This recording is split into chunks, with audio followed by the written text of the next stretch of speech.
Thank you for joining me on this week's Homeowners Be Aware podcast. Have you done an assessment of your home to understand where your risks are in the event of a disaster? That includes anything from flooding to fire, wind, dangerous chemicals nearby, earthquakes, tornadoes. There may be things you should be concerned about that you haven't even thought of. Now, my guest today is the co-founder and executive director of Anthropocene Alliance, an organization that helps people who are victims of these type of disasters or have the potential to be victims. You'll be inspired by Harriet Festing and her story of how it's possible to be proactive and avoid being a disaster victim. I'm George Siegel, and this is Homeowners Be Aware, the podcast that teaches you everything you need to know about being a homeowner. Harriet, thank you so much for joining me today. Thank you so much, George. I'm delighted to be on this podcast. Now, you're in England right now. How are things over there? England is just as you expect England to be, raining kind of gently and actually rather prettily. And it's delightful. I've only been there once, but I loved it. We had such a good time. What a great place. So tell me about Anthropocene Alliance, what you guys do. I know that one of the focuses of my podcast, or the main focus, is to wake people up and have them protect their investment. And you guys do a lot to help people that may not be thinking about all this stuff. Tell me about what the organization does. Good. Okay. Well, the sort of big picture, the spiel we do is that we are an alliance of currently 220 frontline communities fighting for climate and environmental justice. So we are actually the nation's largest alliance. And so what that means in practice is that we work with people who are being directly impacted by climate change, but also environmental abuse. So people whose homes are flooding, they're impacted by wildfire, by drought, by heat, but also toxic contamination, the petrochemical industry, mining, logging, Superfund sites, hazardous waste sites. Our members are mostly low income. So we work with, the jargon is historically marginalized, underserved communities, but actually we span all income groups. And it's mostly, we work with community-based organizations, but it doesn't have to be. So, it could be a nonprofit that is set up specifically to help people in a community, or it could be just one person whose home has flooded and reaches out to us for help. What we would say to that one person is find some neighbors and then we'll help you. So we always focus on groups of residents. And that's partly because the impacts that are happening outside the home are normally to do with decisions being made higher up by government. And so you need a group of residents to start to advocate for solutions. Absolutely. Whenever we see a disaster, a lot of times the news media is right there at the coast. A lot of times there's really nice houses at the beach and you see all the damage that's there. But there's a lot of people that don't get the coverage, whose houses get flooded or get destroyed by a storm. And that can be life altering. In most cases, it is for them, isn't it? It really is. Yes. So, it's funny, isn't it, that you just need that little bit of water in your home. And then it's such a big impact, particularly if you can't afford to make the changes. So we've worked with people who can't sell their home because it's not sellable, can no longer insure it, and can't repair it. So they're completely trapped. Now, what do you find with the people that end up being victims? Is it an example of they didn't have the money to have insurance or to fix up their home? Or because I don't know that it's a money problem in a lot of people's cases. Most of us just don't think bad stuff's going to happen to us. Certainly, if you can't afford insurance, that's awful and you have a real problem. But do you think people just don't think disaster is going to find them? I think there's a mixture of people don't think disasters are going to find them. But I would say, honestly, there's a large attempt to make sure that people don't find out about disasters. There's so I know you had Rob Moore of NRDC, earlier on, and he probably spoke about flood disclosures. You know, there's a big effort to make sure that homeowners don't see their risks. Um, and and so that's one thing. The other thing is, so many of the residents we work with aren't in a flood zone, so they would be deemed not to be at risk. And then, of course, there's things like heat and wildfire, you know, however much research you do. I mean, particularly heat. I mean, honestly, right now, you could say that everybody's impacted by climate change. It's just the degrees to which they're impacted.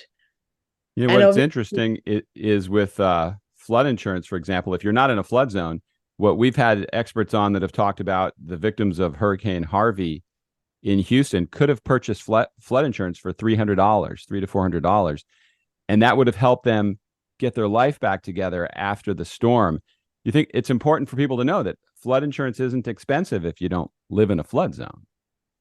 Right, absolutely. Yes, we have flood insurance on our home. We don't live in a flood zone and we don't think it's likely to flood, but you know, it's not a lot of money, and it's worth doing. But you know, most of the folks we work with, flood insurance isn't well, so most of the folks we work with are in high risk areas. Unsurprisingly, they're coming to us because they're being directly impacted. And flood insurance is just something that, you know, is completely unaffordable to them. So they're really, you know, just trying to survive every day. And they might have their home because it's been passed down but from generation to generation. We also work a lot with people. So, for example, you know, in major cities like Chicago, where I used to live, a lot of the flooding that's occurring is basement flooding, and that's not actually covered by the National Flood Insurance Program. So you could get a private, you know, a sewer backup with a private insurance company, but most people, you know, they just don't know that. They don't know that that's something that they might need to do. Do you think fortifying homes is also an answer? In my documentary film, The Last House Standing, Habitat for Humanity builds houses that tend to survive these disasters really well because of the detail that goes into building them.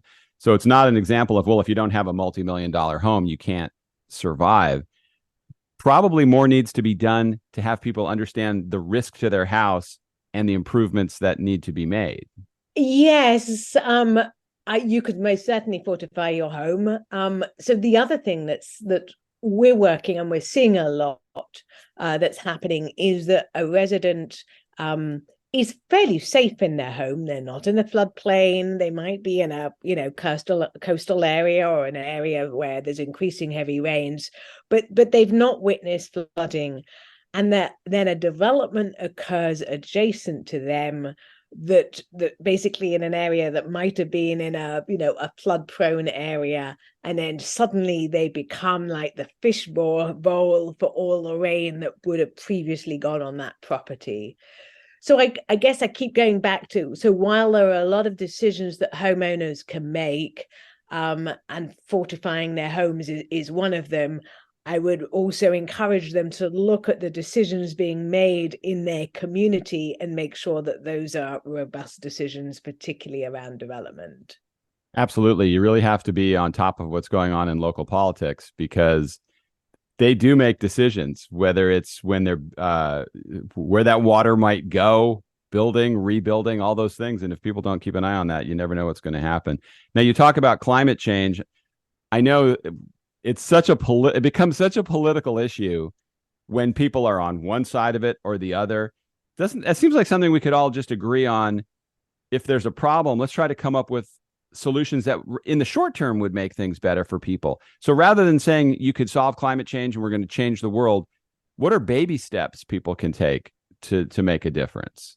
Obviously, they can just move from an area that's not safe. Do you mean in terms of acting on climate change or protecting them and their homes? Those are sort of two slightly different sets of decisions. They are. And I would think that because I hear people get really passionate about climate change, and like, so every time there's a disaster, you get people arguing, going, well, that's because of climate change. Okay, so if we reversed that now, if everybody did something to improve climate change, I mean, how many years would that take to fix? What I'm talking about are things we can do right away. And what you're saying is right. A better awareness of where you live, and maybe you don't live in a dangerous area. So yeah, Yeah, I don't think you can make those small steps and not get fully engaged on the issue of climate change. It's huge. Millions of homes are going to get displaced. People who might feel that they're safe right now are not going to be safe fairly quickly. And that's both for flooding and heat and wildfire. So people, honestly, they're going to have to get political. This is going to be needed. And at the same time, they are going to need to protect their homes. So they're going to need to look at those risks. There's a fantastic site, Risk Factor, that helps homeowners understand their risks. And it's pretty, sometimes I look at that and I look at some of the data and go, this is really scary, and it's funny just how little it's spoken about. So we talk about climate change in what feels maybe more abstract way, or we hear about climate change as it relates to the latest hurricane, but we don't necessarily look at the maps and digest what it might mean for us in our community and look at those risks. So we would most definitely encourage people to look at risk factor, not just for flooding. And again, it's not about the floodplain necessarily. There are people who we're working with whose homes aren't flooding and can directly see that there are development that is occurring adjacent to them that will make their homes flood. And it's something that they feel they have no control over. So you have to be political on this, because otherwise there are going to be, I guess what I mean is there are pretty crazy decision makers.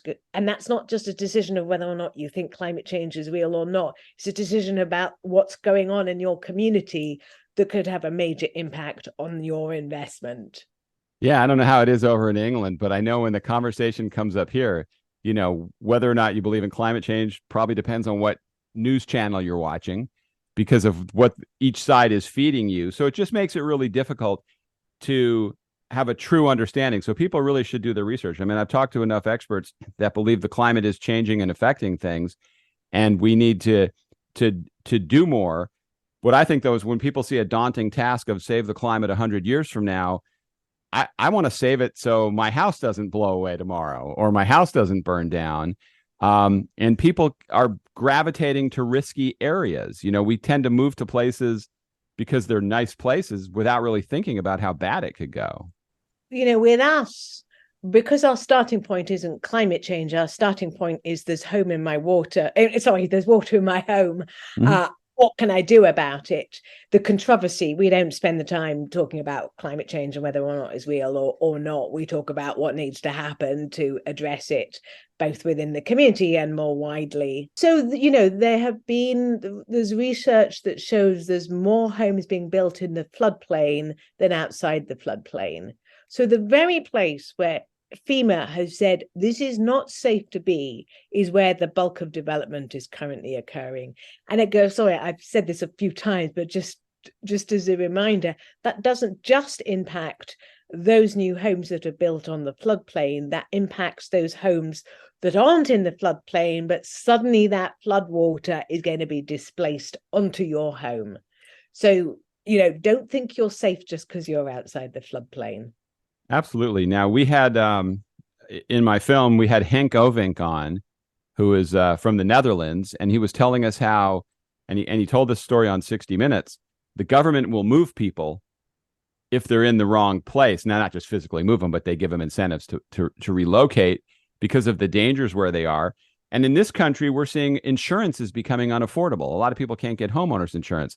So do you think the market will kind of dictate where people can even afford to live anymore? And this is not just wealthy people. I know people that are just struggling to pay for a small house insurance that's now gone up to $10,000, $15,000, $20,000 a year. Right. So I think the market will dictate where poor people live.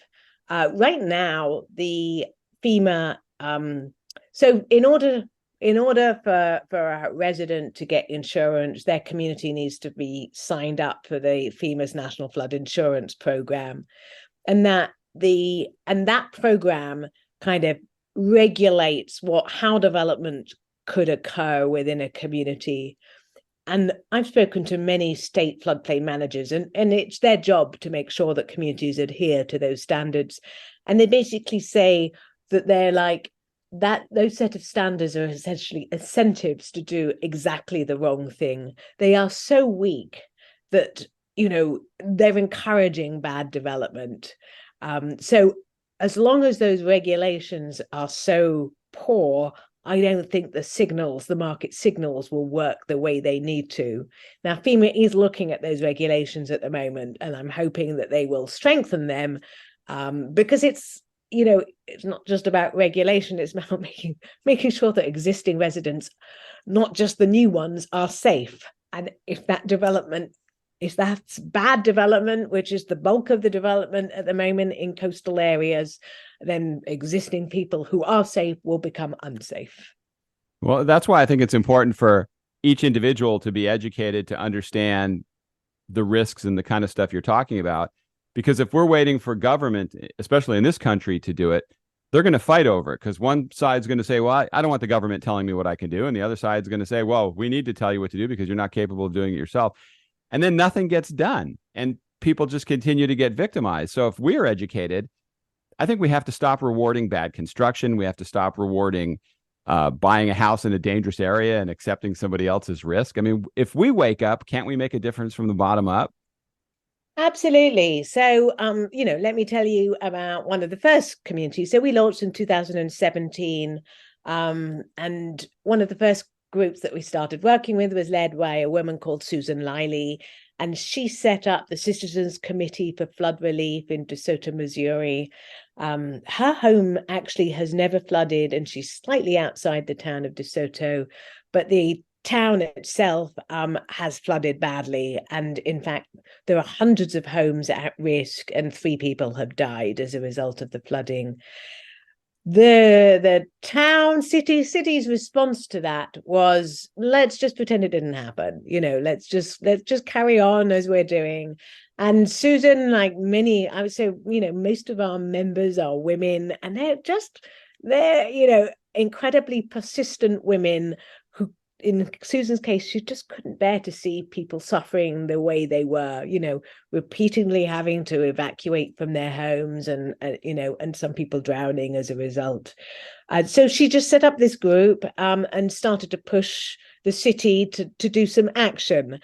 And I think at that stage, she didn't have quite the knowledge that the knowledge that we had in order to then know what to do next.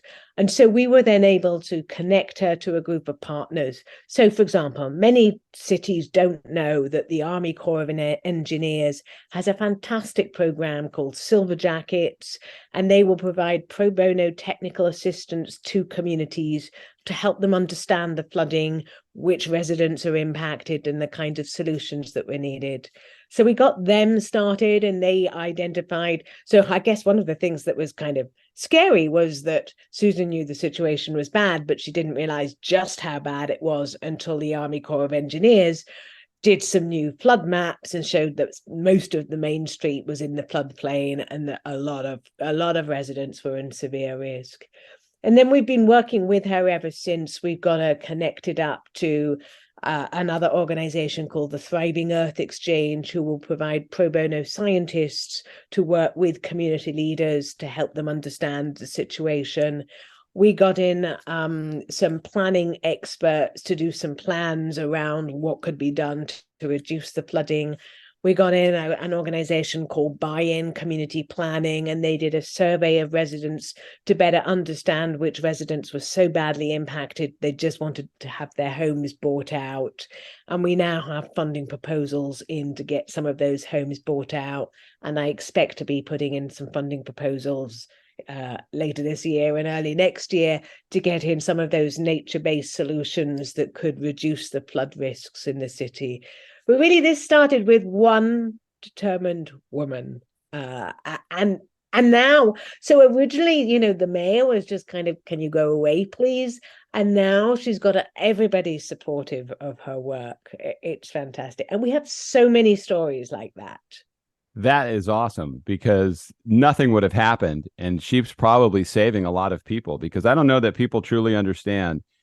You mentioned this towards the beginning of the the podcast, if you just get a couple inches of water in your house, how many things are ruined, how it wicks up into the walls, the mold, the floors, the furniture. You could be completely devastated by that. So if there are things you can do to make sure it never happens, you want to do that. Right.